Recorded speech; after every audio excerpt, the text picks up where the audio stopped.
屬牛嘅朋友，2026年馬年係一個好特別嘅一年嚟嘅喎。今年人緣咧相當之唔錯，但係都要提醒你啊，要冷靜啲啊。凡事要企後半步，睇清楚人同事再做決定。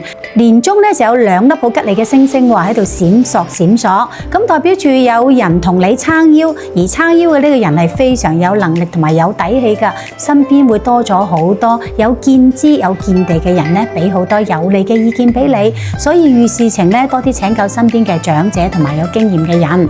做嘢方面容易接觸到一啲大嘅良好嘅機會喎。嗱，記住啦，機會年裏邊咧最緊要就係把握啦。同時機會係留俾有準備嘅人，所以年中咧一定要不斷要學習新嘅知識，令自己嘅見知同埋知識更上一層樓。如果唔係，你就把握唔住㗎啦。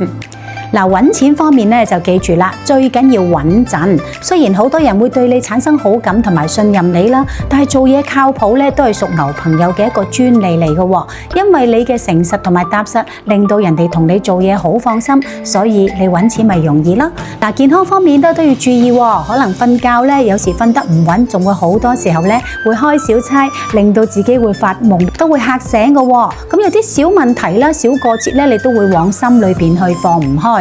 唔好轉牛角尖啊！雖然你係屬牛嘅，好多時候啦，將自己嘅關注點去諗多啲開心嘅嘢，一回頭睇下一件事，又有辦法解決啦。嗱，感情方面啦，就要特別注意啦，會因為一啲小事積怨啦，凡事同對方都要有商有量，有誤會嘅時候咧，要即刻解釋清楚，令到對方明白你真正嘅想法，自然會幫助到你解決問題。喺馬年裏邊啦，祝福屬牛嘅朋友好運相伴，馬年立福。